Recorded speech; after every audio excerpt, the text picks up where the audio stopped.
Abraham Lincoln. Louisiana Purchase, that's a name. You need to really get off my balls, okay? I'm gonna kick your ass. Also, why was Michelangelo so stinky? Ew.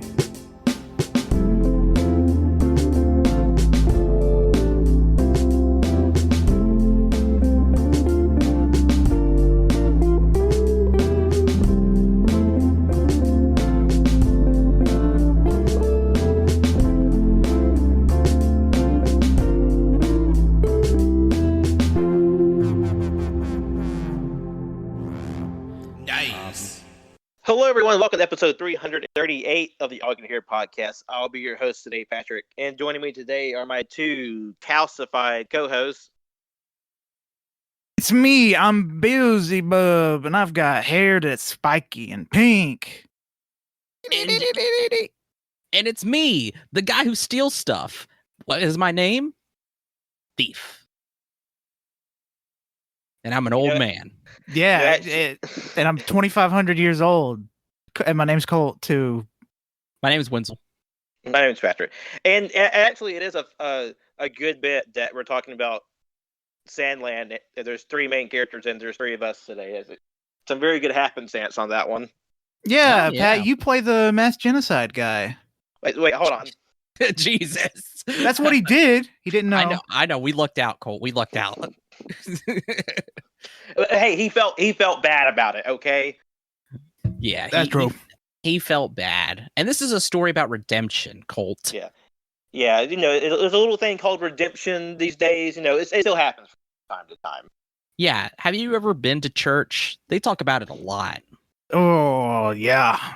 Every day. All the time. But we want to welcome you all to a very special edition of the show. We are talking about Sandland, one of Akira Toriyama's underrated, undersung, but still very much a beloved short series. And a little bit of behind the scenes. We had actually planned this episode months ago at the start of the year, and Oh, yeah. and it's a little weird and bittersweet to be getting to this point, finally talking about this series in light of his recent passing. So like it's a little odd, but I'm glad that more people are finally getting a chance to enjoy this series. Yeah, absolutely. No, we completely unprecedented, obviously. Rest in peace, Toriyama. Super sad. Had like wow, like this. So this is kind of, I would say this is our episode's kind of dedicated to him and his Oh, impact. yeah. 100%. Absolutely. Even though we're not talking about his most popular, beautiful Dragon Ball Z series, Dragon Ball. Yeah, like we can't obviously, when we planned this, we planned this because we knew it was like, it's a short read. It's only 14 chapters. You can read it on the Shonen Jump app, by the way. You could buy it physically. I know right now it's fairly cheap, just the one volume. Yeah, it's like $10. It's still in print, so get it while it's hot. Yeah, so definitely. So this is just going to be a quick episode, but then his passing happened. It's just like, well, shit. I mean, it's still going to be a quick read, but now we gotta also like deal with that. Yeah, like just sort of like you said, just like a bittersweet like realization, because like when I was reading back on it, like I was just getting like so many memories of when I first read this, like back in 2003, and then just seeing like this fun story, and like, you know, we're not going to get any more fun little stories like this again. But on the bright side, there's like this second lease on life with this series, because we're getting a new anime that's already playing. If you have Hulu or Disney Plus, the first 7 episodes are available to watch at the time of this recording. And then there is a Sandland game that comes out in April. So like it's just whole like revitalization of this like sort of quick short run series, which is, so it's really cool and unexpected that this happened, because this series came out in 2000, and it had its day, and then literally 23 years later, just like, oh yeah, we're going to turn this into the next big property out of Toriyama's like huge body of work. Yeah. Also, if you have a PlayStation 5, Xbox, whatever, the demo for the game is out right now, and I highly recommend checking it out because it's a lot of fun. It's a lot more. It's a little bit more complicated than I was expecting. There's a lot more like open world details going on there with the combat as well. I didn't realize when I first played it, I hadn't read the manga. I played it. I was like, "Fuck, this is fun!" And I started shooting people in tanks and stuff. The creatures, they would immediately die, but when it came to people in the tanks, they would just fall out, like act like they're passed out on the ground. I was like, "What the fuck? That's weird." But in the lore, it's because they don't kill people. Really? I didn't know that. I didn't know they did. That's a neat little detail. I love that. And I imagine there's like a good bit of a game of like encouraging you to like get other vehicles. I mean, 'cause, they sort of pickpocket and hop across vehicles over the course of the short reads. I imagine like sort of like a GTA style where big open sandbox, literally, where you get different vehicles and customize that as part of the gameplay as well. Without my guess, having not played it. Yeah, I think there's like 3 main vehicles that you customize throughout. Mm-hmm. It's a very fun looking game, and it's also beautiful, super stylized. I'm really excited to actually get to play it, especially after all the information I learned about it is how it's adding so much extra shit that was not in the manga. Yeah, beast mode, in my opinion. Just for reference, because like we mentioned earlier, like the manga itself is only 14 chapters, and the anime, as of today, has 7 episodes out. And apparently, the first 7 episodes of the anime is pretty much the entire manga, and then the following 6 or the remaining episodes is all brand new content. I'm curious how that plays out, because the way the manga ends, it feels like a final thing. Mm-hmm. Yeah, it the way it's written is it's written like that, like it's so it's very. Colt said it best. It's final. Like there's nothing much they can do, even though it seems like there's a lot to this world, obviously, with the lore and stuff, with the demons and the Sandland itself. But yeah, no, it was crazy because the review I read was like there's a bunch of crazy like more like wacky or crazy character designs and a new story arc and stuff like that. So I'm very interested in the anime now. And I know we're still like fairly early days with CG anime, but I feel like this, as far as CG anime goes, this looks really good. Yeah, they're playing with Toriyama's style. The strengths of it, is that it looks really good in 3D. We learned that with the Budokai games on PlayStation 2 and all that. And if you haven't seen it yet, the Dragon Ball superhero movie. Oh yeah. It really surprised me with its use of CG. I was like, holy shit, like yes. Like Dragon Ball with CG is like definitively like really good. And plus there's just like probably 20 years of precedent, because Akira Toriyama was like the art director for the Dragon Quest games, and they've been making those for decades. So like his art has always been in games, so I imagine just translating that to an animated TV show in CG is a fairly simple process when you have like his art as characters in the Dragon Quest 3D games for how many years now. So I feel like that just like a pretty logical next step. Oh yeah, definitely. And man, the game too, like also being 3D as well, like Colt said, it's very stylized. Whenever the game was first announced, I love a stylized game, especially with such a cool style like Toriyama's. Like that, I don't know, it's just such a unique moment to have a game like it's such like you don't like we have so many games obviously that are unique, and Sandland, from the looks of it, we can add to that, and it's just really cool to be like, oh yeah, like a Toriyama style game exists now. Like it's like, that's not Dragon Ball, I should mention. You know, it's very cool. And I'm really glad that we're getting like this sort of resurgence of his stuff, and stuff that people don't really know that much of, because like obviously everybody in the world knows Dragon Ball. But my question to y'all is going to be, prior to the reveal of of a Sandland franchise, so to speak, last fall, have y'all had heard of Sandland or knew anything about it? I knew Sandland was a thing, but I didn't really know anything else about it, other than Beelzebub was the main little pink dude. Mm-hmm.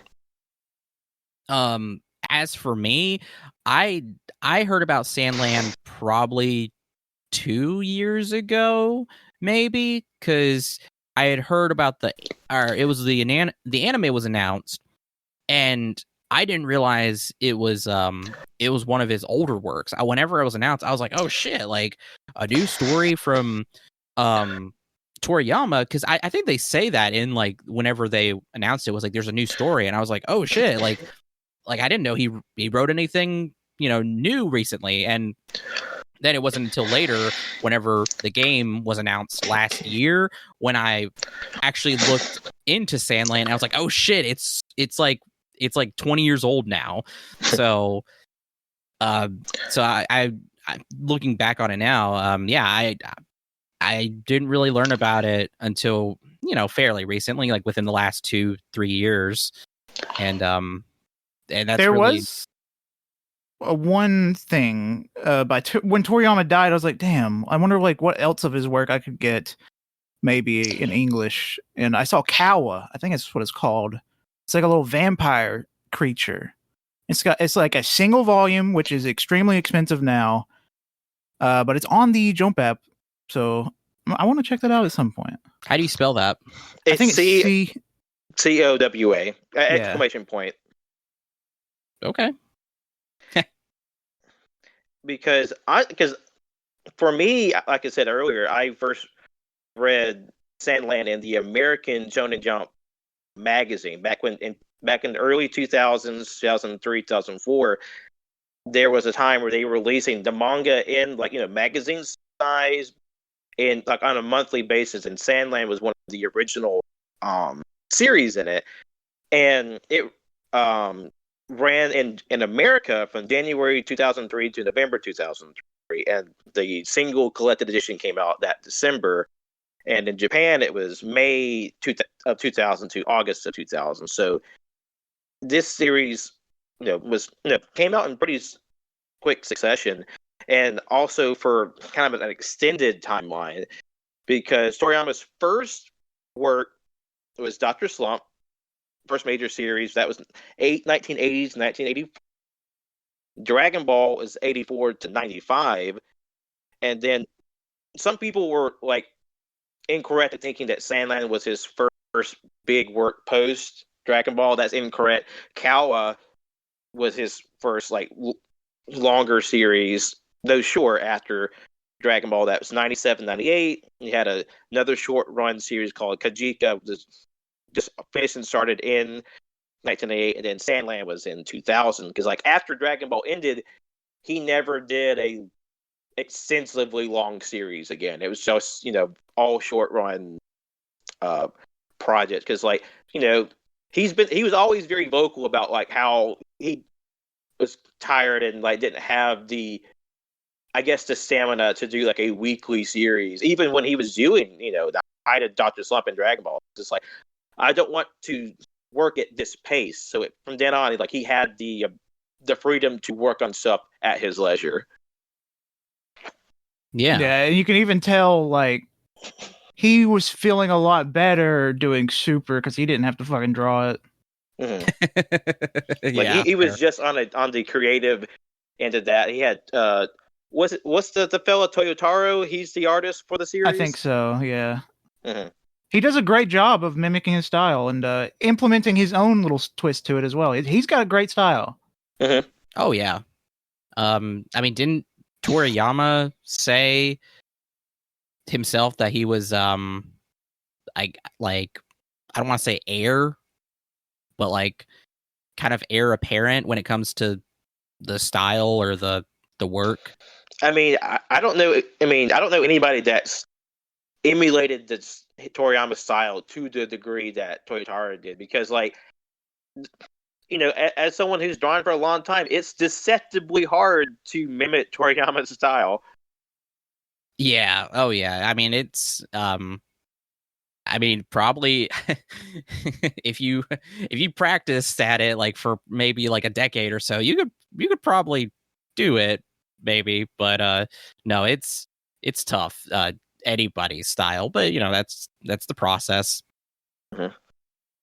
And before we get into the meat of the show, we talk about the series. I did want to bring up, a couple years ago, I bought this from Barnes & Noble. It is the Akira Toriyama's Manga Theater. It's an omnibus of all of his unreleased and one-shot manga that he's made over the years, and included in that is a one-shot he did in December of 1982 called Pink, the Rainjack story, which is basically, I feel like, a prototype to Sandland. Oh, okay. It features a young thief girl named Pink as she sort of wanders about this very arid landscape, stealing like water from these delivery trucks, and the water being controlled by an evil organization of criminals called the Silver Company. And the Silver Company, you know, is hired to getting their loot stolen, so they hire the local sheriff that's getting a cut from their crimes, a sheriff named Cobalt Blue, to sort of hunt this thief down. But the sheriff's not too bright, so he ends up meeting Pink and her, you know, her hoard of stolen water, not realizing it's her. And then together they team up to take on this gang of criminals and to free the water, because the reveal of the story is that these gangsters had kidnapped the Storm God and had him tied up in a back room. And then once he is freed, he sort of returns water to the parks landscape, and but goes too far and ends up flooding the entire barren valley. So it's like, we won, but then they're just like on like inner tubes floating down, like, you know, this now like sea of water to make up for all the lost rain. So, like, to me, like, Toriyama never throws away his ideas. He always revisits them or reuses them in the past. And I feel like that was like a good, like, sort of blueprint of what he would do in an expanded for Sandland. Oh, yeah. Another example of that is how he recycles characters. Because there's a character in Sandland I was like, hold up, I think I've seen that person. Mm-hmm. And it's Lucifer. I was like, holy shit, Lucifer, isn't he in Dragon Ball? And then I was like, fuck, never mind. He doesn't really look like him, but he kind of looks like him. Is Dabura from Dragon Ball Z from the Majin Buu saga. Yep. Because he looks so much like Lucifer. It's just the ears and the horns are different. Okay. Yeah, there's a lot of little like gags, and like in the first chapter when Beelzebub meets up with Thief, one of his, who would be like a traveling companion for him in the story, like Thief says, "Oh, sorry, you just missed it. Slime died. He fell asleep outside reading manga, and he's just like a dried up part spot with eyeballs next to like a open manga volume." Great bit. Rest in peace, Slime. Rest in peace. Also, too, there's another great bit where the sheriff bargains with Beelzebub, and he gives him the PlayStation 6 with Dragon Quest 13, which both do not exist currently. And at the rate that we're getting these Dragon Quest games, PS6 might have Dragon Quest 13. That's funny.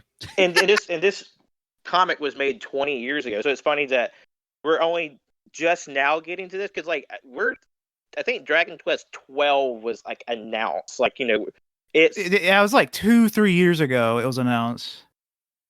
and like obviously Toriyama has worked with Dragon Quest since its inception, pretty much. So like he knows how long game development works. So for him to have like this joke seated so far in the past, and like it's just now getting to that point, it's like one of the most like iconic moments from the series. Because also too, the PlayStation 6 might be coming very soon, due to, if anybody knows, recently Sony talking about how, you know, the quote failure unquote of the PlayStation 5 not selling enough models, so they're gonna already close out the console cycle fairly soon. That is crazy though. Is Toriyama like I don't know. Nostradamus, yeah. But for nerd shit. I mean, it's just an incredible bit. And well, I guess now that we talked a little bit about it, let's formally set the stage for what Sandland is about. In case this is your first time hearing about it, you want to know about the details. Sandland follows the story of Prince Beelzebub, his fellow demon thief, and the mysterious sheriff Rao as they travel the barren, arid desert landscape of Sandland to retrieve information and find out the whereabouts about this phantom lake, because there's this one stream of water that fed and hydrated the entire world that has since dried up due to unknown circumstances to us until the end of the story.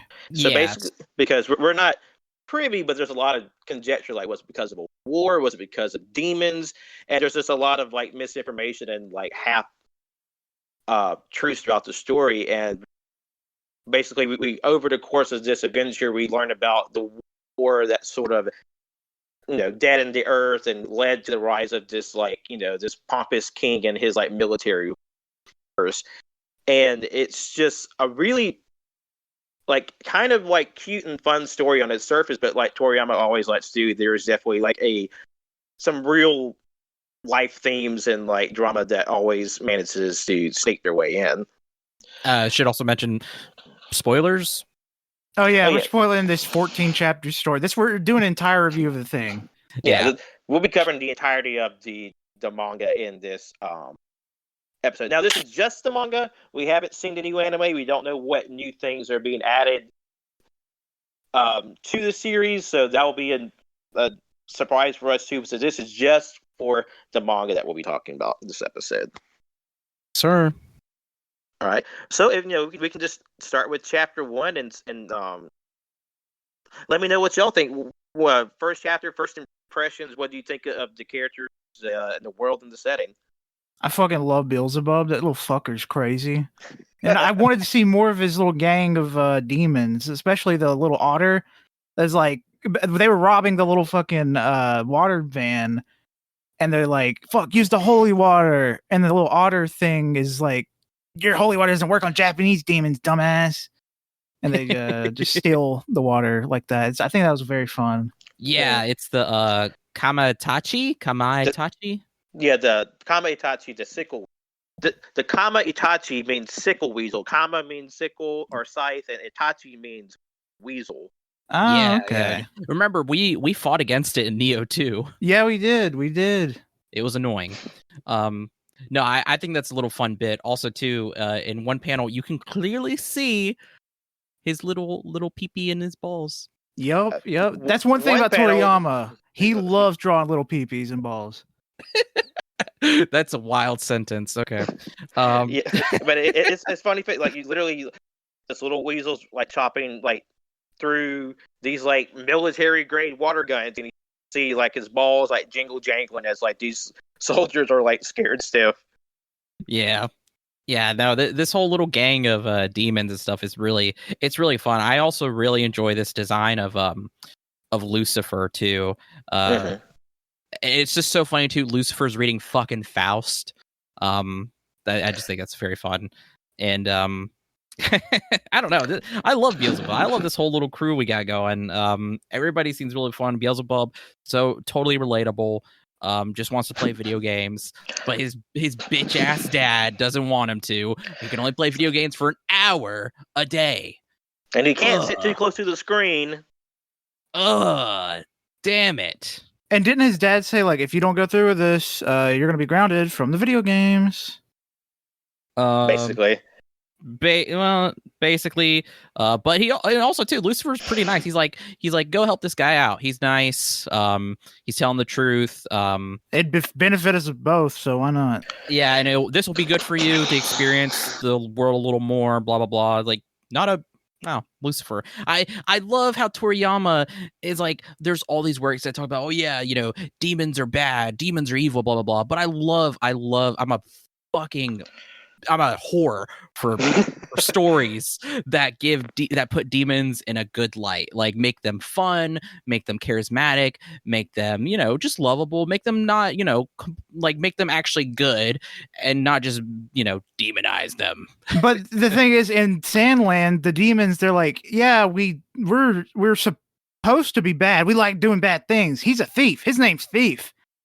And we like to do bad things. We don't kill people, though. That's fucked up. We'd never do that. And you blame us for that shit. We don't do that.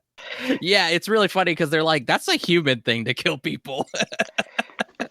Because, like, definitely the demons in this setting, they're definitely like, they talk like, oh, yeah, we're bad, we're evil. But, like, all the stuff they do is, like, pretty, like, petty and, like, kind of, like, pranks and, like, picking on people. It's like, because, like, Beelzebub was talking to Sheriff. I was like, yeah, you better watch out for me. I stayed up all night, didn't brush my teeth, slept in late, and still didn't brush my teeth. I'm a bad bitch, dude. You better watch yourself. Damn it, Pat. That was my favorite panel I was going to mention. It's so good. I laughed so hard. I'm like, damn, Beelzebub is bad to the bone.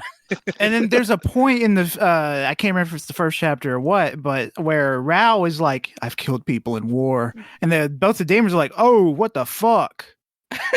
No, it's oh man, it's either oh my god, okay, it might be the second or third chapter. We could probably look at the chapters, but we're kind of just all over.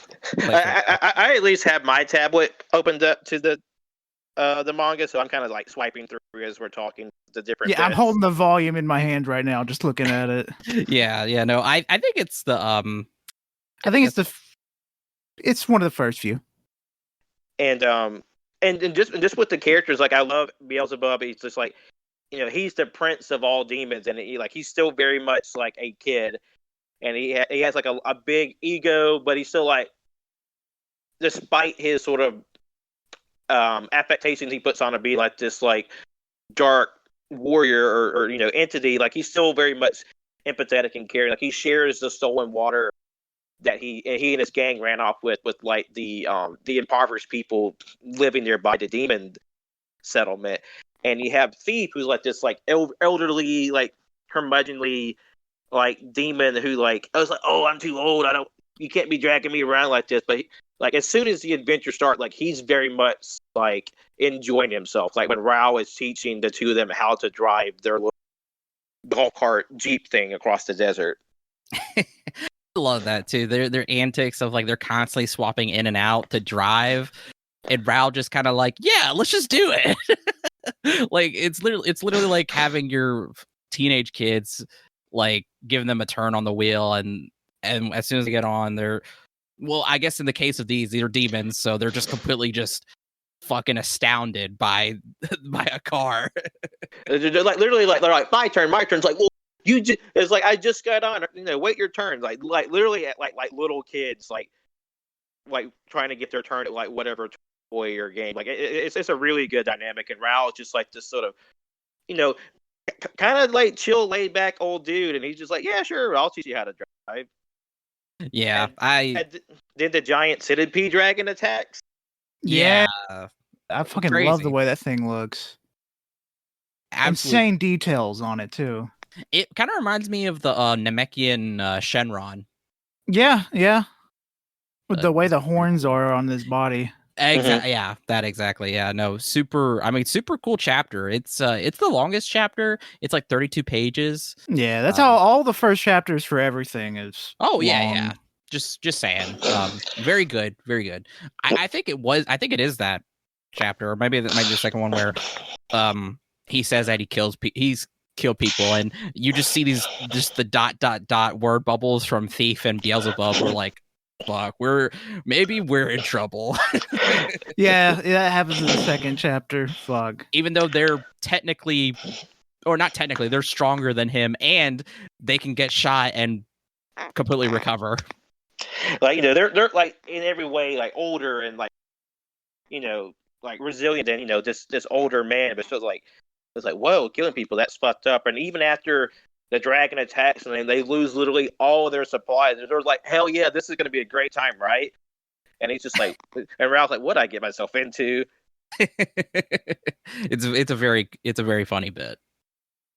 And like, because it had been so long, I forgot about all the little, like, characters and details. Like, there are characters we only see like, one or two times, but like there's just each one is just like so interesting to look at. Like, when they in the next chapter they run into like the gang of like kind of like gimpy clowns that pop their tires and try to extort them, and then Rao and Beelzebub have to beat them up. Like, these people are just completely throwaway to the plot, but they all look super interesting. Yeah, they all have unique designs that are weirdly memorable. They look like little freaks. This is Toriyama's Mad Max. Yeah, Basically. it is. It is. No, it's true. It's a very very fun thing with also Brow using tonfas to fight, which I still don't understand where he got those. He had him on. You see him take him out of his little golf cart wagon, so he probably had that, because he has like a pistol on his hip, but he reveals that it doesn't have any bullets, so that's purely for intimidation. So he's got to like, this 60-year-old man or something is like fighting these like these like fetish clowns. It's also crazy because the pistol has a not a string, but it's like a little cord attached to his belt, which nobody can take it from him. I haven't seen that in like forever. I don't know the last time I've seen that kind of with that, besides like those like old World War II era like films. I feel like it's like a Japanese thing. I feel like I've seen Japanese cops do it, even modern days. Oh, actually, sorry. Maybe like I want to say like, yeah, like maybe World War, maybe like older Japanese like films. I don't know about today, but like, yeah, I think I remember that. Because like if you've seen any of like Toriyama's, I guess like extra series work, like because he has such a big interest in vehicles and like military craft and airplanes, like because like all the like the cover of his volumes and covers of the chapters, it's like here's Yamcha in a World War II like U-boat or something. Like it's just these really specific like vehicles. Like some are original, some are based off of real life, and like you can tell very much that this is like his artistic interest. It's like doing this like military I guess minutia and like vehicles, because like he puts like so much detail and like character into like these vehicles. Oh yeah, he even did like own model kits for I can't remember what companies, but you can see his art on the model kits boxes. It's really, really cool. Mm. I mean, hell, I want the I think it's recently been released or it's coming up, is they're doing a model kit for the tank from Sandland. Yeah, I need that. I need it because I love I actually have a few model kits. There's a give me a second. Oh yeah, you do. It's like it's not his style, but it's similar. It's like these squished up tanks. I love that. They're it's by this company called Meng. And it's the World War Tunes. They all have like a bunch of military vehicles from World War, and they'll like squish them up or whatever. I have two of these colorful ones. I have a Russian one that's green with a polar bear, and then I have another one that is a American Sherman that's pink with a cat. That's fun. And I have another one that isn't colorful, but it's still a squished up ship. I think it's an aircraft carrier. The detail that they do in these and the detail with Toriyama does with this squished up tank is like they're so similar, and I love that. It tickles a part of my brain. Because like I was gonna say, like I would say that the tank of the series it's like a character unto itself, because it's not like a like a standard like military tank. It basically looks like a giant yellow egg with a turret on top and treads on the bottom. Like it's very like fantasy based, and there's these anti-gravity stones that make the tank lighter and faster. In the setting of the series. Yeah, really, really interesting like sci-fi elements here. I wasn't expecting, because with how kind of brutalist I say brutalist, kind of how like with the tank being so like with Toriyama being so detailed and so mechanical and like not as sleek but like rugged. Like I mean really it's like a combination between like a Sherman tank and an old French tank and an egg. Like I mean it's like literally that. And I really didn't expect all this sci-fi stuff. I love it though. Speaking of sci-fi, in the second chapter you see Santa Claus. Yeah. That's so funny because I said it like a Disney character. In the game, there's an attack that you can get where Thief comes out in the Santa Claus costume. I was like, what the fuck is that? Because I hadn't read the manga, but that's just Thief's thing, is that whenever he's about to go steal things, he puts on the Santa Claus outfit because people like don't suspect Santa of stealing. Yeah, like it just completely gets away with it, and he does get away with it. Because Thief, he looks like he looks very human for a demon. Outside of like, his pointy ears, you think he was just like a scrawny old man with a big bushy beard. So like and Beelzebub's like, hey, do that thing you do, and he's like, oh, okay, and he puts on the Santa outfit and just was able to just take a bunch of stuff of the need for supplies, like up into including like a car, because like they were completely decked out until they saw the tank. It's like, oh wait, this might be better instead. So Raoul tricks the soldiers into fleeing the tank by like throwing in a can of hairspray, and they all thinking it was poison gas. They run away, and then it's like psych bitch, and so they get the tank and haul ass out of there. Yeah, and Raoul is really experienced with the tank, which we find out later why, because he was a soldier. Yeah. Ooh. Whoa. Yeah, because that's like the slow release of information about Raoul's mysterious past. And honestly, one of my favorite images in the series is the double page at the end of toward the end of chapter 3, where all three of them are in the tank and they're headed off to the next part of the story. Like I screamed at that. That's just a great picture. Yeah, I'm looking at it right now. It looks so good. I just love that little viewport they have in the front of it, where you can just see little Beelzebub and Thief, and then the little ports on the side that open up. I don't know. I think that's really cool.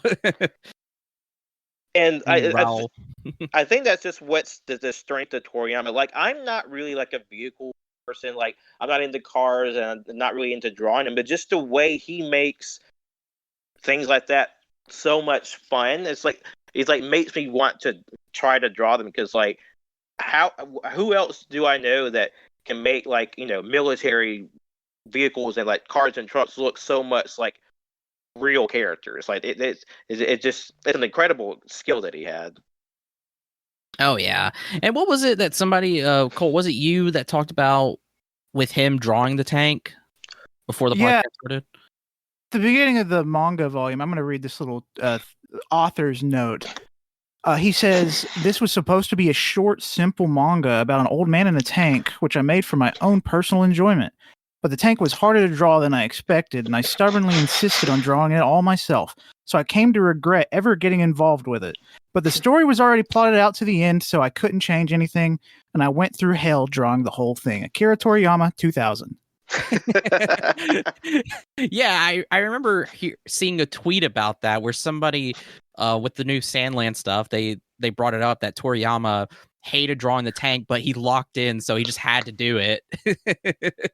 I love that too, because if anybody here who has tried drawing cars, vehicles in general, it sucks. It's because all the fucking angular it is, and you can tell Toriyama doesn't like drawing them because he draws it fucking orb like curved and shit. Well, and see the thing is too is like having like if you get silly with it and not have to like worry about that, then it's probably really fun to draw like wacky, insane vehicles. But like if you're doing stuff where like it has to like.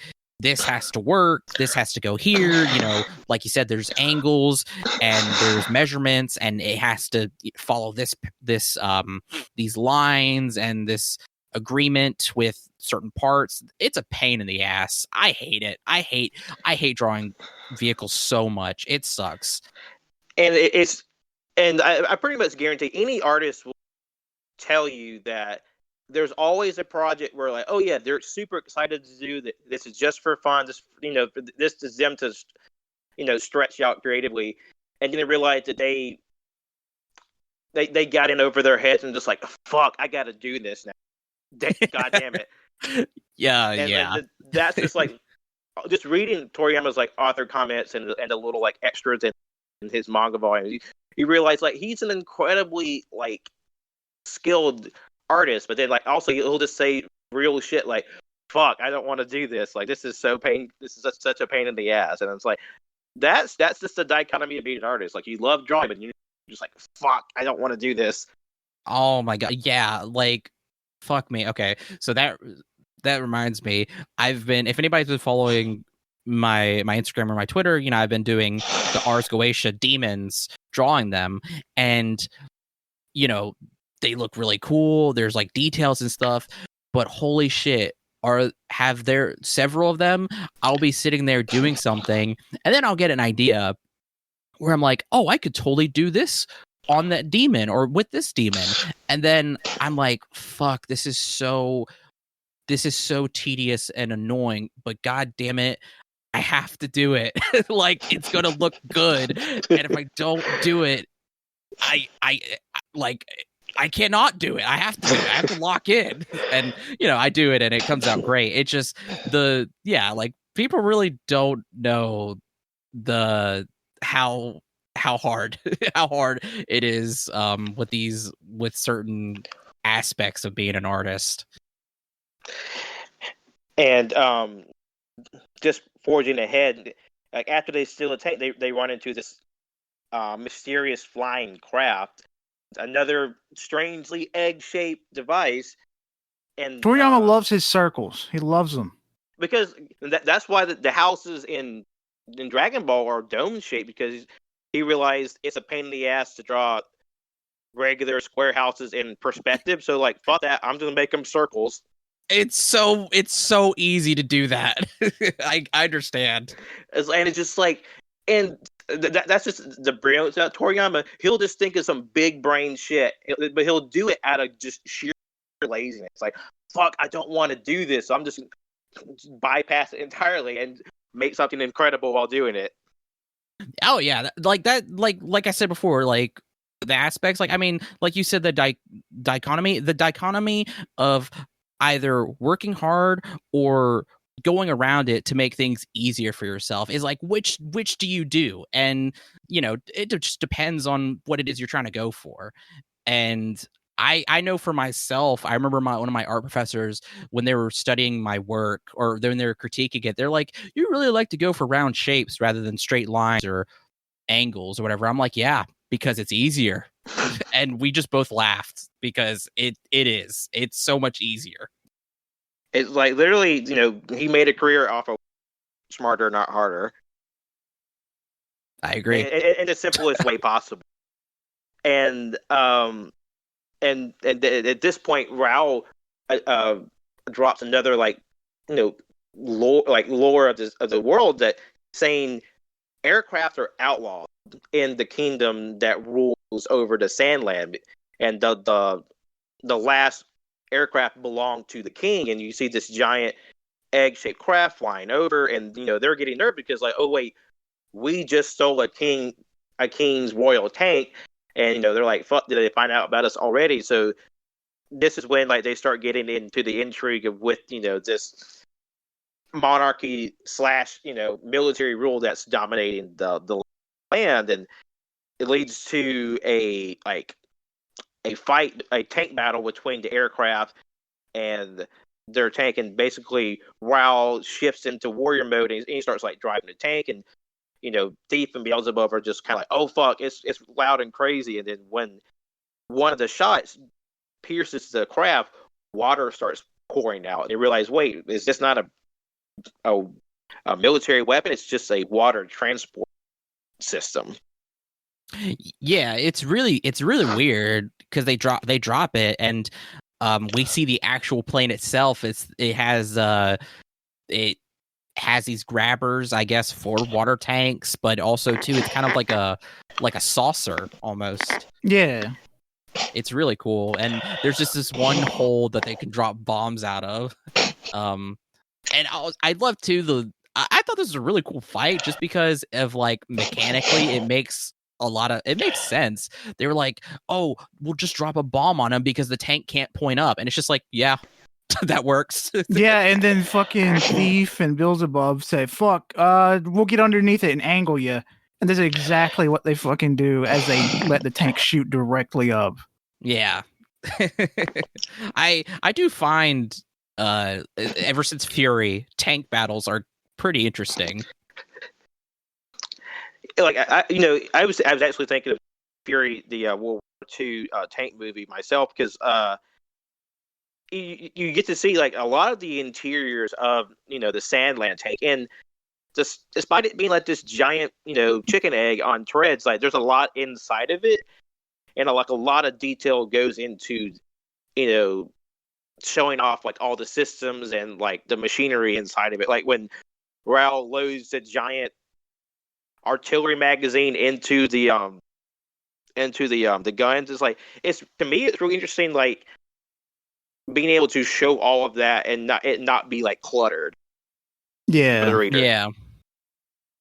Yeah, no, it's very well done. That reminds me too, my dad builds tank, he has a lot of tank models that he's built, and every time he comes into the same problem where he's like, he'll be working on it and he's like, this is so tough, Wenzel, and I'm like, well, what are you doing? He's like, I'm working on the inside. I'm like, you're working on the inside of the tank, the part that nobody will see. When he shows these models off, and he's like, yeah. I'm like, why? He's like, because I got to put the detail in there. I'm like, so you're adding detail inside of it, actually painting and working on the inside? He's like, yeah. I'm like, what? The model person's thing, because I was starting to do that on like some real grades of Gundam. I was panel lining parts that no one saw, but it clicked in my head like, fuck, I'm never gonna take this apart. Why am I doing this? So I stopped doing it. No, it's just so funny because, again, another instance of like my dad, like many other artists, my dad's also an artist, but also too with like he's adding his showmanship and artistic touch to something and being like, well, I have to lock in, I have to do it, and making more work for himself. But you do it because like you're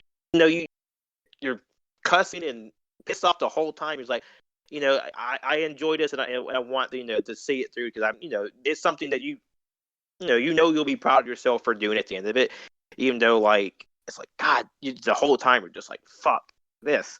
But to me that's just funny. No matter like where you are on like the spectrum of artistic output, like there's always something that we do that's just like, we love it but we hate it at the same time. Yeah. And moving forward, this is when we see one of the first major leaders of the military. We have Commander Zhu. We see is it General R? General R was in the watercraft, and then like the leader of the General King's military's commander, Zoo. Yep. Who is like this horribly decrepit old man. It also in this weird iron lung aircraft egg shaped like carapace that's basically like his life support, but also has Game Boy controls on the front of it. Yeah, he looks like the grandmother of Charlie from Smiling Friends whenever he went to hell in an egg. It looks so fucking disgusting. When I first saw him, I was like, what the fuck is that? It looks like the chair pod thing from Dragon Ball. It's like Smiling Friends grandma Frieza pod. Yeah, and he's got 2 holes where his hands come out, just his hands. I don't know why they have that, because how can he do anything with just his little wrists? Cole, I don't know. I didn't design the mechanics in this world. If I was in this world and I could see the schematics and blueprints for stuff, I'll let you know. I still love it though. It just looks like a little freak. Yeah. and to me, it really just exemplifies like how like he's just like on death's door, and it's only through like just like petulant will and military like spending that he's kept alive in this sort of like very strange and awkward like device. Like you said, like literally it's just his old like crypt keeper head with like half a robot head face and 2 like gnarled hands sticking out, and like he even still has like the military like accoutrements, like the shoulder stripes and the medals like attached to his iron lung. Yeah, I'm looking back at it now. Like it's a great bit, and so the tank commander gets chewed out by like the living military zombie for losing all that water and the tank, and so he goes. The general goes to the king. Is like, sorry, we lost some of our resources, and now there's a chance that people will find out that we're hoarding all the water, because at the start of the series, the king comes up just like this sort of like childish, foppish king. It's like, oh, it's a special day. We're letting the populace get 10% off their water rations. It's only $900 a month instead of like $1,000 or something. It's like, oh wow, the generous king, while his ass is like splashing around in a big pool with like hot girls. So fucked up. It's just like what Biden's doing. Whoa, he went there. Whoa. Oh, man. What is it with, I'm going to quote Boogie on this. What is it with video games making you feel bad for being a white man? I don't know. What the fuck? It's like, guys, I can't believe Sandland went woke. I can't believe it. There's a demon. There's a sheriff. And the demon doesn't even kill people. Akira Toriyama. What his real name is. Fuck. But in the chapter that's coming up, we get some, or it's in the same chapter, we get the actual lore reasons why this place is kind of like it is today, because Raoul is talking about how he killed the Peachy people, which is another group of people that lived in the desert with them, because they were building a secret weapon, but in reality, they were creating a machine that would create limitless water for everyone for free. Yep. But the king, since he's a greedy piece of crap, said, fuck it. They're making a secret weapon. Kill them all, Rao. So that's why the Peachy people are fucking dead. Mm-hmm. Yep. Basically, they created this narrative that these tiny little people were creating this weapon to oppose the king, when they were just like literally trying to help the people of this dying desert land, and Rao was the person in charge of that escapade to destroy the Peachy people, and he's been living with that guilt for the last 30 years. Also, the Peachy people are awesome because it's another example of Toriyama not wanting to do complicated design, because it's just a circle with basic facial features. It's basically Jiren Yes, It's yes, it basically is. Jiren. Or, They look like little alien greys, essentially. yeah. If anybody also remembers oh god, the fucking oh man, I can't remember their names. It started with an A, but the people from Elden Ring. I don't know if you remember them, Colt. Oh yeah, I do. The fuckers, yeah. The mutated guys who were really, really strong. Yeah. Yeah, they're just little grays. And I'm trying to think too. Also too, in that conversation with Rao, the way it gets started was Thief said that whenever the Peach people were killed, he was like, that was one of the stupidest things ever, because they were building a machine for water, and because of propaganda and stuff, that Rao just found that out too. And apparently everybody but Rao was killed in that attack because the machine blew up, but it blew up, killing the entire squadron of tanks, because also too, it was like two birds with one stone. Basically, they knew that was going to happen, and because the squadron also didn't like Commander Zhao, so it got rid of them, and it got rid of the peachy people. Also too, it was really funny because Beelzebub and Thief, they're very quiet for a second. They're like, well, you didn't know. Yeah. They're very forgiving for demons as well. and I think it's just a great choice of his part to illustrate, these are demons, like these, they're actively maligned by the monarchy, and they're not really any better or worse than anyone else. They say explicitly, we've been blamed for the bullshit humans been doing forever. So, they're pretty chill despite everything that's been happening in the setting. Yeah, which again, I love demons. I love when they make them just little gremlins, just a bunch of nerds. That's what they are. They're just a bunch of nerds trying to get by. Yeah, and with Rao learning about this, the reality of it, he's like, "Fuck, we gotta go fix this. We gotta go find this place." Yeah, because he's very determined to, right his past wrongs and basically get this desert out from underneath the thumb of the monarchy. And that chapter ends with like one of my favorite scenes in the series is oh yeah, Beelzebub standing on a rock pillar with the moon behind him, gathering energy from the night. It's I'm getting my strength up because I can tell there's big shit coming this way. Yeah, dude, I love that panel. It's very cool. God, it's just so good. I'm just flipping through the pages right now. It's so fucking awesome.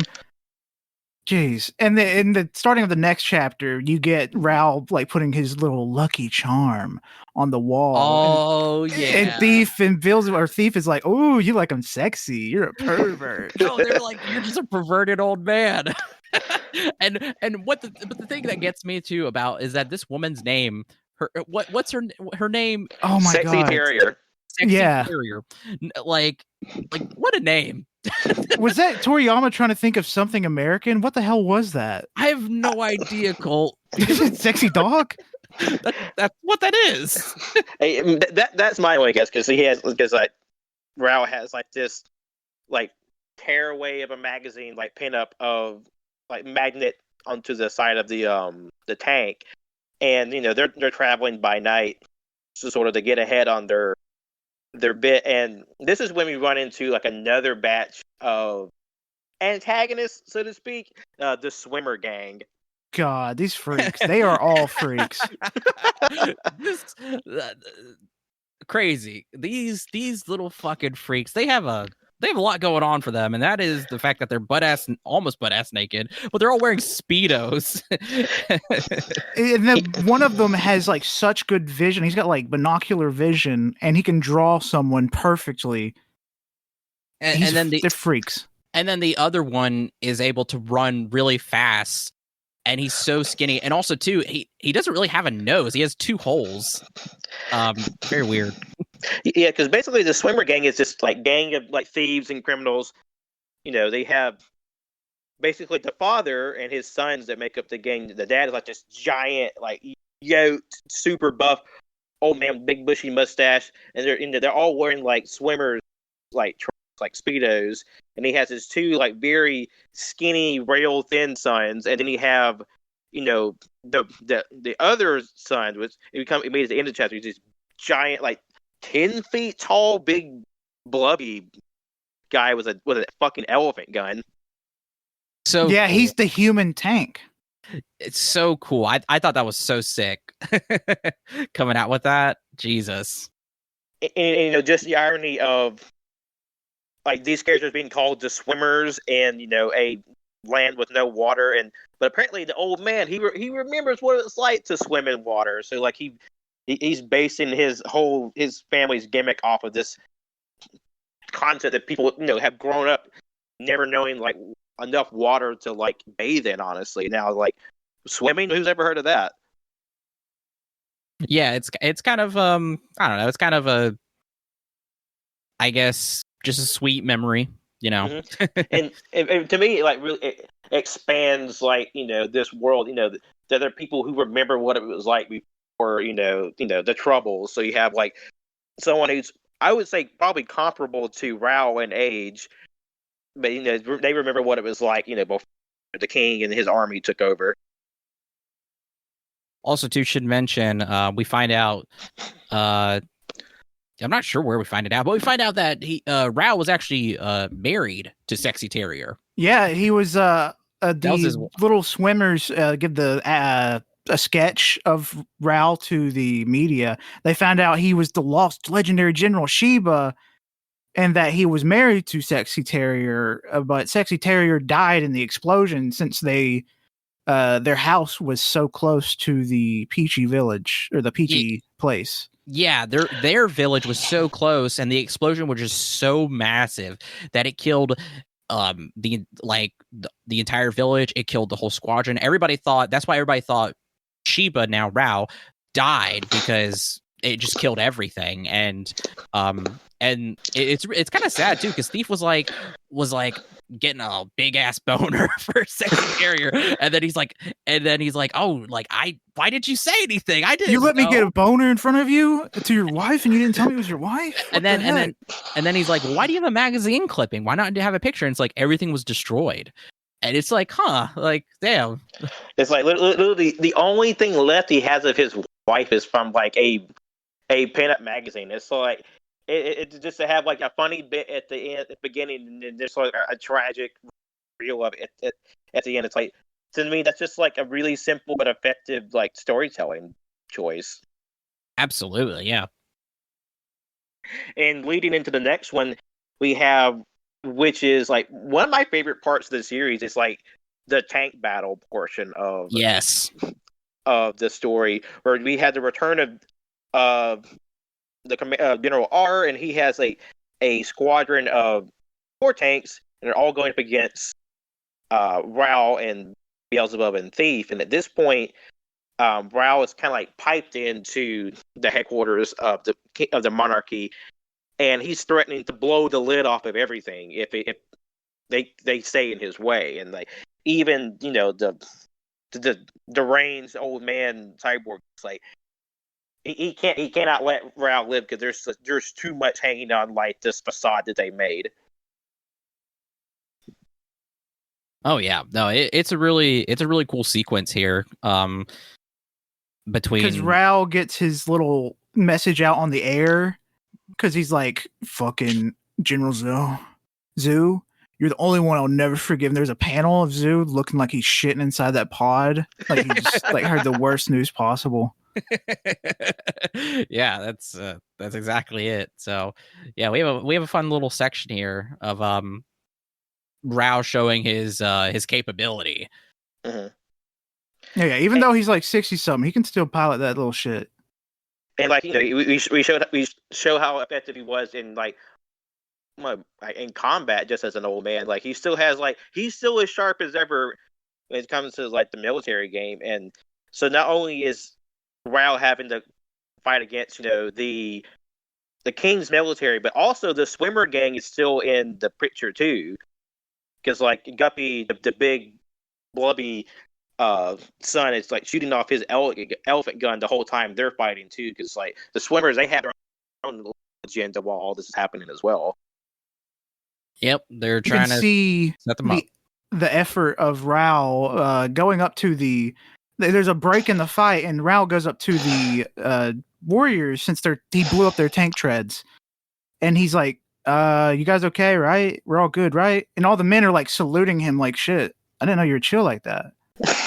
Yeah, it's pretty cool because they try to, like, for the most of the story, they try to, Toriyama has it like explicit, like there's like, I mean, really, there's like no killing. Like they try to make it explicitly clear of like not hurting, like, well, not killing anybody, like obviously hurting, like trying to incapacitate people, but really there's no death whatsoever for most of the chapters. Yeah, because during the fight, Thief is the one piloting the tank, and Rao is the one shooting. So he makes a pointed effort to only attack like the tank treads, like to just completely immobilize them. And so there's like to minimize casualties completely. And I do think it's cool that we get to see a little bit of like Thief's like change as a character. Like, he was very reticent to go, but then he took to driving so well in their little like golf cart that like he's piloting the tank the whole time too, which is like pretty impressive for someone who's like had to be dragged kicking and screaming to go on the trip, and who has never driven any vehicle before ever. So it's really good. And then Beelzebub helps too. There's a funny scene where he jumps from the tank, like what looks like I don't know, like a mile or whatever from the tank to this rock to see where the other tanks are. And it's really funny because Rao, I guess, forgets that he's a demon, and he's like, "Oh, there's just not enough time for you to get up there," and does it within a second. It's pretty fun.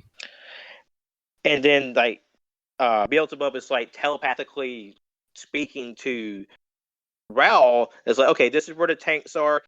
Go up a few clicks, stop, back up, and then basically giving like a bird's eye view of everything. And R and his gang are just like, how is he doing this? Is he that good of a general? Yeah, that was really cool. All the demons can telepathically communicate with each other. This is the first time he's ever done that with a human. And so now then it's also revealed that like they knew Rao's intentions. They didn't know who he was because Beelzebub is not that skilled in it yet, but they knew the entire time that he was like telling the truth and that he was a good person. And even shows that even other people in the king's military are like, conscionable, because like R is the general that they were fighting against the whole time. Like he's very, I would say he defers to Rao, and he has like the welfare of his own men in mind, and he's like, realizes that what Rao and his team are doing is like, okay, this is like a good thing you're doing. I was sort of raised to be a military man, and I realizing what I'm doing is like, this is kind of sus. Yeah, he actually even stops to talk to him in the fight, and he's like, "What are you doing?" And then Rao tells him about the Peachy people and what actually happened. He's like, "Where'd you learn this?" "I learned it from Thief." He's like, "You learned it from those filthy demons?" And that pissed off Beelzebub. He's like, "What the fuck? I'll turn you inside out, bitch." And he's like, "I trust these guys more than anything." So R he just finally says, "Fuck, I guess it's true then. Peachy people were trying to make limitless water." But in the middle of that, the fucking swimmers are trying to blow up both of them at once because they're third partying like in Fortnite. In Fortnite terms, they're third partying. That's exactly what they're doing. That's very good. Yeah, no, it's very cool because we find out, or I think Rao says himself that there's still noble hearts in the king's army, which I think was like a really good line. And R2 has a stake in this because his dad was part of Shiba's squadron of tanks, and he was killed in the explosion. So that's also why he wants to know is like what was it all for? Like trying to get the truth behind that. So there's also that as well.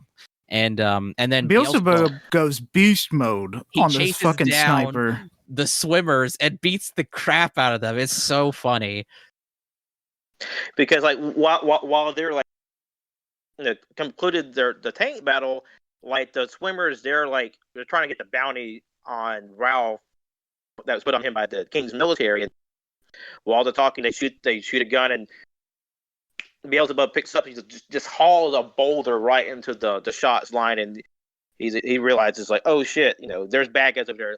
Let me go stomp on him real quick. So he like hauls ass through the desert to chase after the swimmers, and they're like miles away. But then like he kind of like one by one like kind of deals with each of the swimmers in turn. It's so funny looking at the art of Beelzebub like hauling ass with a little tip tip tip tip tip tip tip tip. It just reminds me of a little dog with their nails clacking on hardwood floor.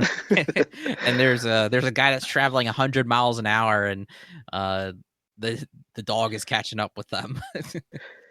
Yeah, he has to kick it into overdrive because that one fucker. Yeah, because like he kicks the skinny guy in the head, picks up the big brother, heaves him over into the ground. He fights like the big muscle dad, just punches him square in the nose, and then he actually has to like try with like the runner kid.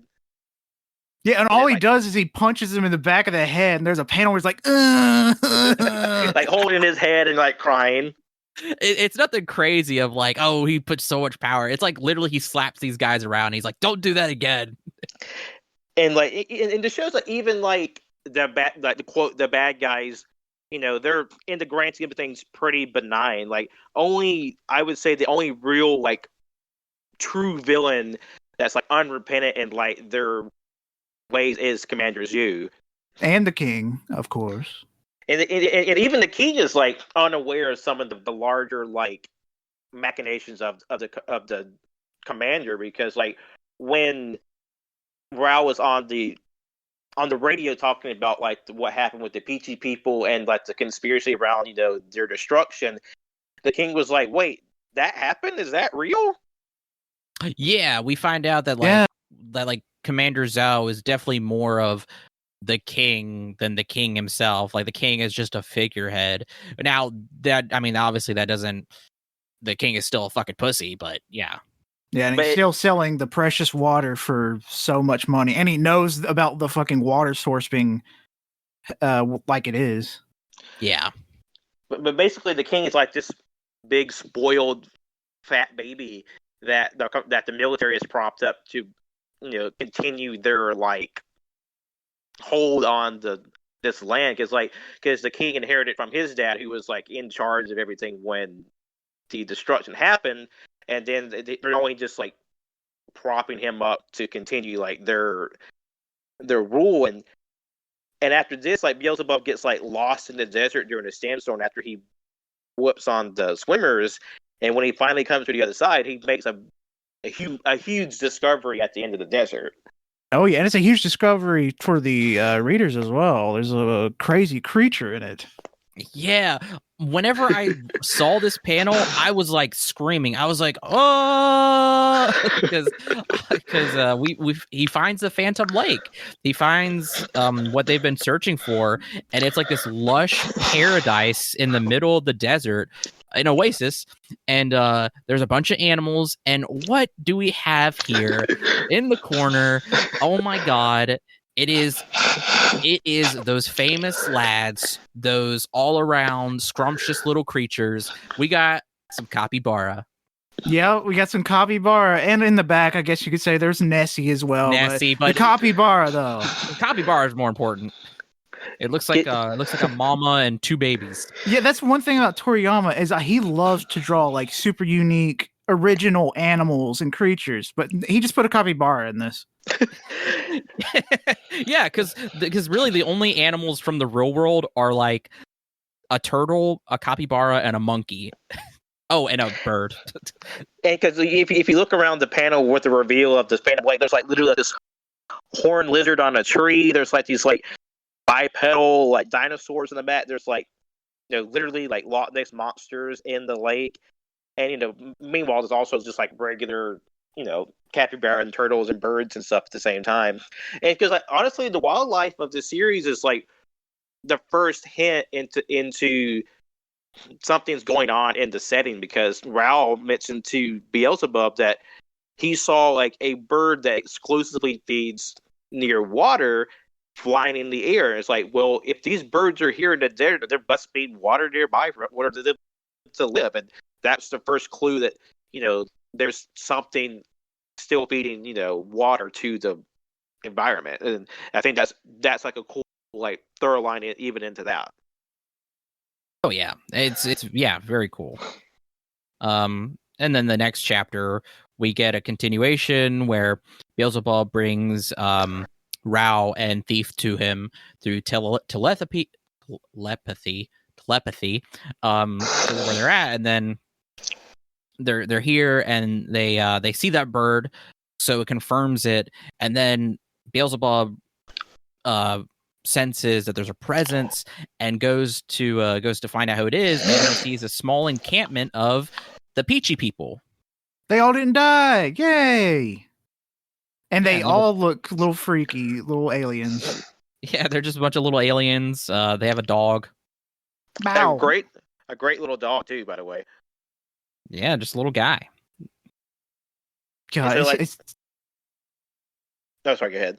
I was gonna say it's just so good seeing the little dog going bow wow. You don't get dogs going bow wow anymore in media. And so there's this moment where Rao and Thief they're at the Phantom Lake now, and Rao was sort of like shocked to realize that there's still like a surviving group of Peachies, and he sort of like apologizes to the survivors, like, I'm sorry that he was complicit in in the destruction of their society and like basically the world at large. So this is definitely like a big character moment for Rao. So sort of like he's able to finally get, at least for him, get a little bit of release from all the guilt he's been carrying for the last like few decades. Yeah, and not only that, Rao's like, let's just leave this place and just never come here. We'll bring them supplies and stuff, but let's just leave it for the Peachy people. And Beelzebub's like, yeah, I already knew that. I was thinking you'd say that, so that's what we're gonna do. And so they said, fuck it, let's go find the King's water source and kill him. Well, we get an interesting little thing here where R is trying to contact Zhao and tell him what happened, but then he turns on the radio and he's like, I'm just talking to myself right now, but here are the directions to a certain place that may or may not exist that has to do with the King's water source. And also too, I thought it was fun whenever they were leaving the Phantom Lake, Beelzebub was talking about like, yeah, we wouldn't want to live here anyway. It's too nice. Demons don't like that. Which I also like to the negotiations here with beforehand where Beelzebub's like, well, if we find the Phantom Lake, can the demons live here or whatever? And Rao's like, sure, why not? Who cares? And I think to me it's a great culmination of like what the characters have become over the course of just like pretty short story, and there's already like a pretty like substantial like growth in their characters and their experiences. And now like the stage is set for like the final confrontation with the King, because at the end of this chapter, Rao, Thief, and Beelzebub are all like blazing a trail to the King's like secret water stash. Yep. And at this point, we see more of the King's land and the military headquarters, and Xiao is like shitting his egg when he realizes that the demon prince is like headed straight for him. He's like, oh shit, all hands on deck. We gotta take care of this. And you see that there's this giant dam built in the way to the castle, because it mentioned that there's like this great big river that sort of fed water throughout the entire land. And there's all just through propaganda, people were saying, oh, demons clogged it up, or it was dried up due to the explosion or warfare. Turns out the King and his military just dammed it up, so all the water's back behind this wall. And so that they realized, okay, this is we're on the right track here. We know what we need to do. And when they get up to the cliff, you see this gorgeous 2-page spread of like literally water to the horizon line. Like there's just like literally the world's supply of water behind this one little bitty dam.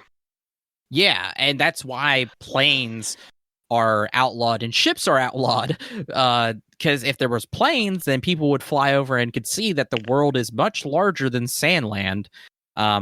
it's really interesting, like how like this world that Toriyama has created. Like I want to know like the geography, because like behind this dam we have a lake, we have a waterfall, and we have more of the continent that's covered in forest, and we have the ocean. Like, I want to see like other groups of people outside of Sandland, see if there's any interactions or what. Yeah, and the thing is too is now that I think about it, I completely forgot at the very beginning. There's a Japanese demon, so that means Japan exists. Yeah. And if there's capybara, does that mean they're in South America? Is this the Amazon River that they blocked up? It could be. Or this is like a hodgepodge of like real world stuff. Because I will say, at the beginning of the show I mentioned that Sandland anime, the first 7 episodes is pretty much the entirety of the manga. I'm pretty sure the remaining 6 takes place in that sort of uncharted area that we see in this double page spread, because it just talks about this like lush forest land, and I think that's what the anime picks up with, is a continued adventure into this undiscovered land or unknown land that's behind the king's wall. Hell yeah, I definitely I mean I already know I need to, but definitely want to see it because I'm just so curious. There's still so much here for a short series or for a short story. And like I just can't get over just like how cool like this spread is. You get like such a great sense of scale just from like this one picture. Yeah, and like so like dealing with so much sand, and we see this big ass ocean. Like it's so cool. It's like how we went from Mad Max to Waterworld in the same series. Yeah. Yeah, kind of. And this is where the competition starts to pick up, because Zhao like realizes, okay, to break the demons coming, we got to bring out our big guns. So he brings out this like experimental bioweapon in order to stop Rao and his team, and it's just, to me, one of my favorite Toriyama designs. It's the Insect Man. Oh yeah, which is a fucked up grasshopper from hell. Basically, he just drops this giant like cartoon lion cage out of the sky, and then like this like 10 foot, probably 10, 15, 20 foot tall bug man just like lumbers out. And with Toriyama's like style, he always includes this strange like pattern on his biological creatures, especially like Piccolo or Frieza, where those lines are like where on his thigh and his biceps. Yeah. That's just a Toriyama signature for creatures that are like bug-like. Very iconic. Whenever they announced that they're gonna send out the Insect Man, I was like, oh fuck, are they gonna send out Cell? Kinda. I mean, it's definitely more bug-like than Cell. I mean, even in its original form, but like it, I like imagine like a bipedal grasshopper, and you get an idea of what this character looks like. And it's one of my favorite characters. Even just goes to show like this was like foreshadowing for me. It's like, oh, who would think like I could like a giant insect man, and then 20 years later, Kamen Rider. So yeah, oh yeah. And it's just a really cool design. And what's alarming is that Beelzebub's like, he steps up to the plate. He's like, okay, I'm gonna talk it out. He's just a bug man, outhanded it, and he just gets knocked across the sand by the bug. Yeah, because apparently this bug is the strongest creature. Period. It's been created solely to fight against the demons. Yes, and it's crazy because now we do learn demons have regenerative abilities, so they can heal really fast. So the entire time they're watching, they're not really Rao is worried, but Thief isn't, because he's like, well, we demons can heal, it's fine. And also too, more than likely Beelzebub's going to go all out.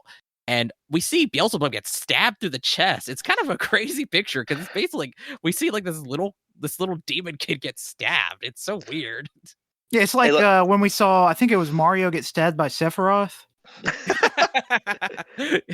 Or like when we see Krillin get blown up. Yeah. Because like Beelzebub is fighting and like he's like he tries to communicate with the insect, but there's no reciprocation on the insect's end. Like it just does not have I guess like normal thoughts. So Beelzebub's fighting back, but he'll get like punched, knocked around, and like the insect's pretty like capable. Like he does like this backwards overhead kick and knocks Beelzebub into a boulder. And like even when he fights, like Beelzebub, like he like his hands stinging because like that the bug is just so tough.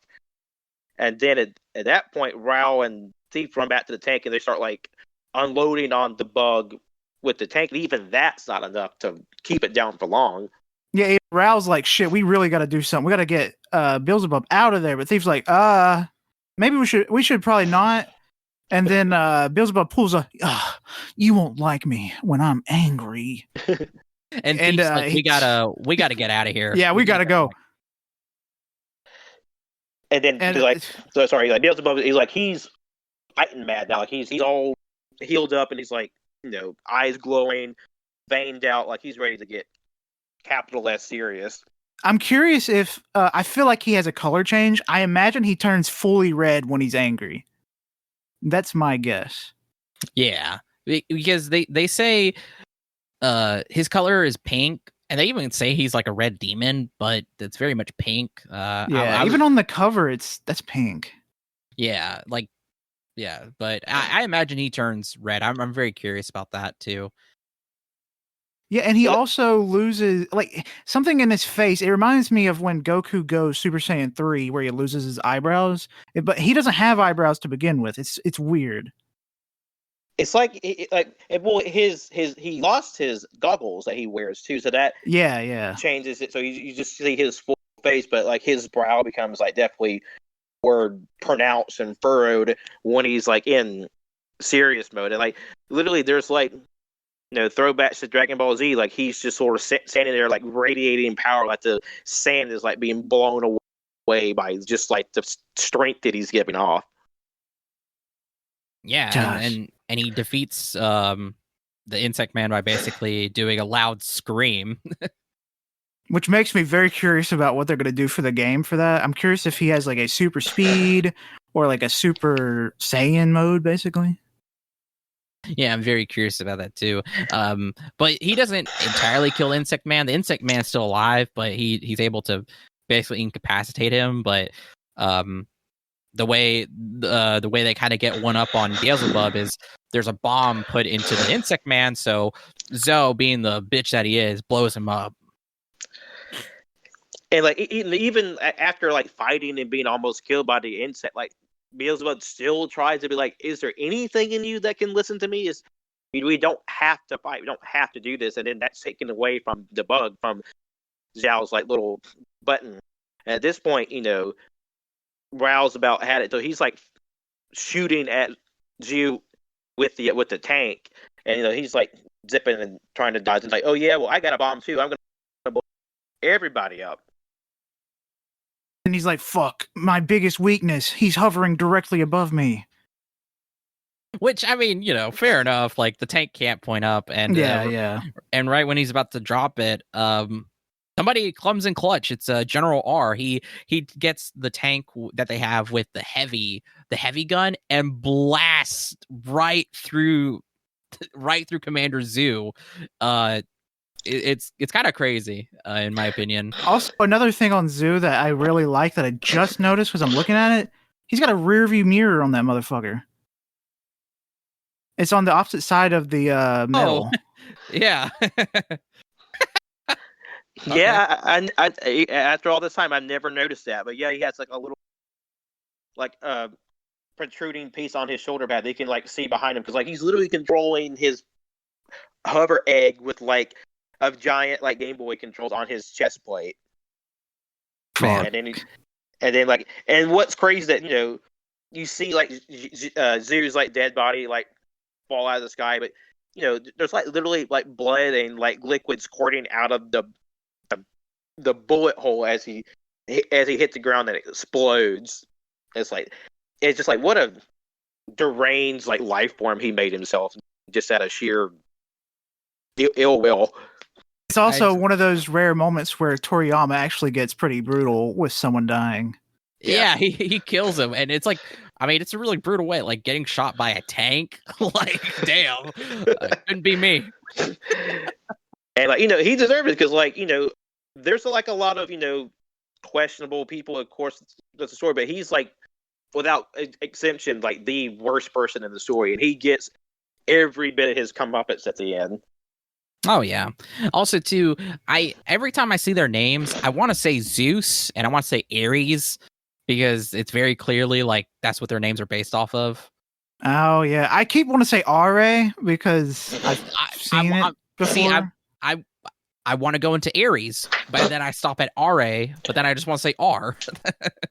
And there's a moment too in the writing where they say General R, and I was like, oh, is that a typo? But no, it's because of the sentence. It's like they're saying R, but I think I want to say A is capitalized again, so it was a really weird typo. Yeah, because General R, his name is spelled Are, like the word R, like the English word R.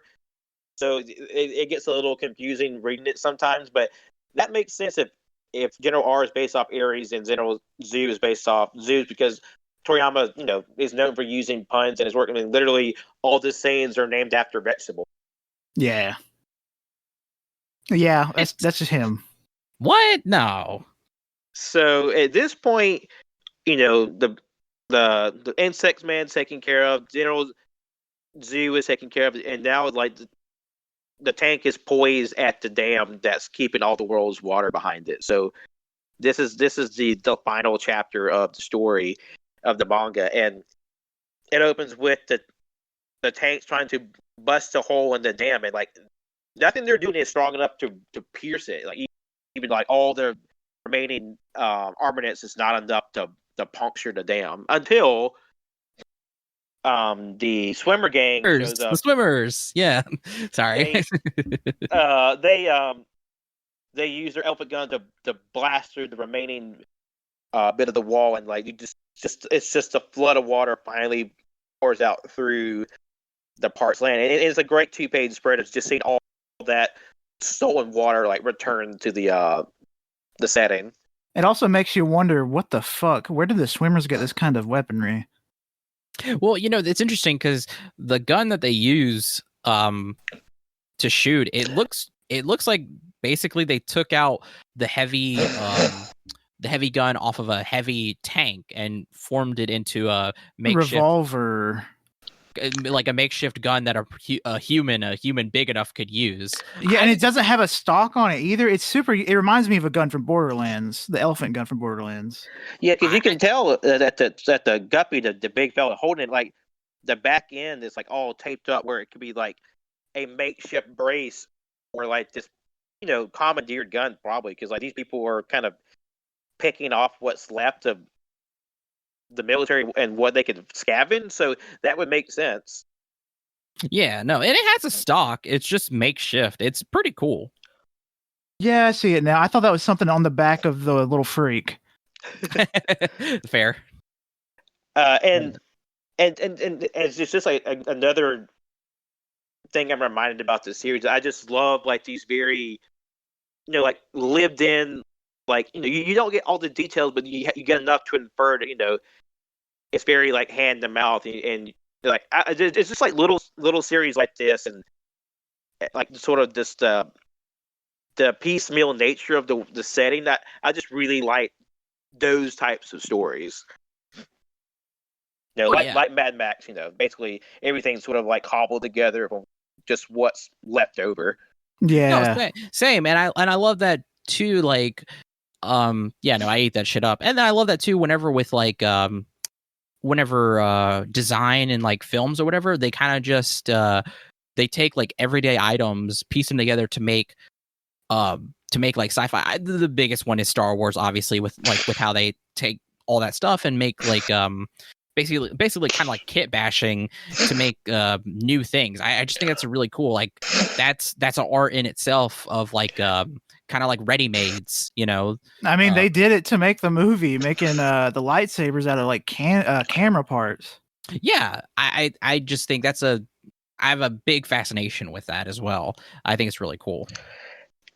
And at this point, the water has been set free, and then General R comes up on the radio waves and say, basically he gives the whole story that the water has returned, and of course people have been living in this riverbed and surrounding it for decades, and water is just about to come their way. So anybody in this area needs to get out before they get washed away, and basically explaining all the sins of the monarchy. That they maligned the Peachy people. They caused all these conspiracies and propaganda. But the water's back, and the king will now give half his wealth to the citizens. And the king's like, "Wait, what the fuck?" Yep. I mean, there's nothing you can do about it because Commander Zoo's dead, and those who are left in the military don't align with the king. Yeah, I would say pretty much like General R is the main person in charge of that. So like he's pretty much been, indirectly put in this position of like a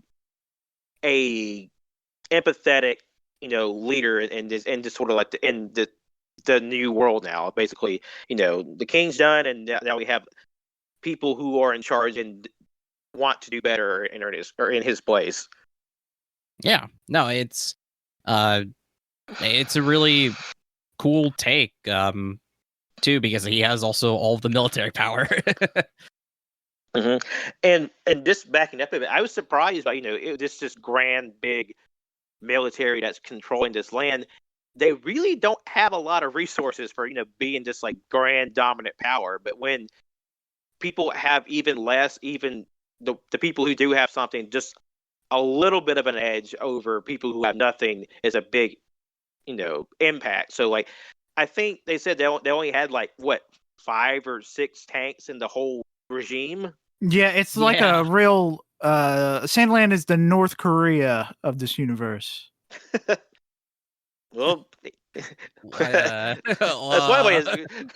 I guess that's a way. Like, yeah, because the elites hoard the food and all the other stuff because they have famine and shit. Yeah, I mean you're not wrong, and to me that's still funny that even though the king never really had that much, but it's like they kind of had this big image, but like the reality of it is like they really don't have enough to exert this big control outside of just propaganda and like distorting the fact, because their actual like strength and reach is pretty minimal in terms of just like sheer physical strength.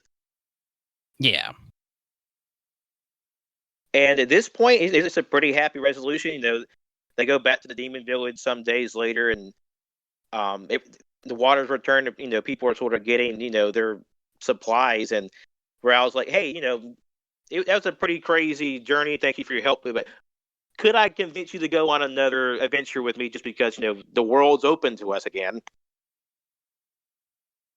Yeah, they want to take supplies and stuff to the Peachy people, kind of make good on that promise. We see the swimmers finally swimming. Yeah, this is one of my favorite, like the last pages of the manga, the last double spread. It's just the little swimmers and their little swimming, splish splash. And they never swim, and one of them keeps trying to breathe in the water. Like literally, like the old dad is like slapping his son on the back. It's like, "Fool, you're not supposed to breathe in the water." And like he's these guys have never like been in water before, so they're just like trying to figure it out. And then they have the big fat one. He's just like happily splashed in the water. It's a great bit. Just like all the little characters have enough like interest and curiosity about them to endear you to them. Yeah, and even the one that has supervision is like waving to Rao as they're driving their little cart by. Mm-hmm. It's a nice little, like, they're not enemies, they're friends. Yeah, and Rao gets his car back because the thugs that jumped them in the beginning, the leather clowns that jumped them, they end up cleaning and repairing his car for him. And as they're leaving too, the demons tell Beelzebub, like, "Hey, if you ever need help, just make sure you summon us." But Beelzebub's like, "I don't know how to do summoning magic." You're fucking crazy. I'd never learn how to do that. So, but I imagine that might be something that is implemented in the anime, just because like that was mentioned at the start at the series, and in this, I wouldn't be surprised if that's something that might be worked into the continuation of the series. Because I imagine this is where the anime picks up, is like Rao and Beelzebub and Thief, driving their little caravan into the Peachy land and even further beyond the corners of their map. Yeah. I'm curious too if the game will even have summoning capability. That'd be kind of interesting. Yeah, like I'm in the demo, I'm very curious. Like, obviously the game is going to expand on what's already here, but like I'm really curious about the world that they're making based off what we see in the manga here. Because I feel like there's a lot of really, fertile ground for like, some really imaginative stuff in like, this big desert land. Because there's a lot of really, funny and interesting characters that they can sort of build off of. Yeah. I'm very curious, very excited. Like I said, I love a game like. I love games that are super unique and are able to emulate a style of prolific artists and authors, and I'm so excited for this. And another thing about the game is that, like Wenzel said, it's unique, it's super unique, and it's a game that I don't think they can make a sequel to. I feel like this is like a one and done thing that we're never going to get a Sandland game again, which isn't a bad thing because like. We will get this and it'll be good enough to where I'm okay with that. Yeah, like I have that feeling as well. Like have like a really, engaging, self-contained story, because that's pretty much what Toriyama did. Like for the most part in his post Dragon Ball world, is just like making these sort of really fun, cute, endearing little stories. And I think one of the things I enjoyed hearing about is that up until the end of his life, Toriyama was very enthusiastically working on all of his projects, and to know that the Sandland game and the Sandland show was probably the last things that he touched before he passed, is like really encouraging, because like he was still giving it his all the way to the end. Yeah, I think it was confirmed that Daima was the last thing. Technically, but he did work with Sandland. Mm-hmm. So, and to me, that's really cool that even after he's passed, we still get a little something new after the fact. Yep. Yeah. One last little gift, and it's a great little gift. I would like to say, because I fucking loved this short little fun story. It's not the best story ever, but it's a cute, beautifully drawn story. Thank you, Toriyama. Thank you. Yeah. It's very simple, very short, nice, bite-sized little read. It's also the first thing I've read in a month as well. I didn't read anything last month, so this is nice. And yeah. And I think this would be a great jumping off point for a lot of people who haven't consumed much of Toriyama stuff outside of Dragon Ball, because like he's a very prolific creator, and I think this is enough. There's enough similarity to Dragon Ball, and there's enough like of his humor and his action, all the things he's known for being really adept at. I think this is a great way for people to explore like the broader world of his of his work. Yeah, absolutely. If you want to explore more, or you don't want to just go to Dragon Ball, check this out. I definitely recommend that. And just from the other little we talked about as earlier in the show, like Kawa, while I imagine that's pretty much, it's been out of print for years, it's on the Shonen Jump app in its entirety. It's another short, fun little adventure. If look for Toriyama's manga theater omnibus, like it's a hardback, has all of these short stories and unpublished stuff up to this point, and really gives you a great sampler of an evolution of his work, just from like the stuff he's made before he got big and got published, and like just all these little creative, little fun stories he worked on throughout his career. I think this is a great sort of just like little feast, a buffet of just like Toriyama's work. If you can find his manga theater, I imagine it might be a little harder. I'm sure they're selling out, but I would definitely really recommend that as well. Hell yeah! I mean, hell, it might be even at a library. Who knows? Go to your library. Yeah, definitely. I guess before we wrap up, any last things we want to say about Toriyama in general? Toriyama, he's one of the greatest mangaka of all time, created the most iconic series. I know I stated that at the start, but still, Dragon Ball gave birth to so much love for the genre of anime. Without Dragon Ball, I don't think anime would be as popular as it is in the West. I think that Dragon Ball was a beautiful bridge built by him that can never be replaced. Yeah, absolutely. I will say too, I really hope everybody enjoys the image I made for this episode, because as soon as I could, I immediately went into like trying to make something for the episode.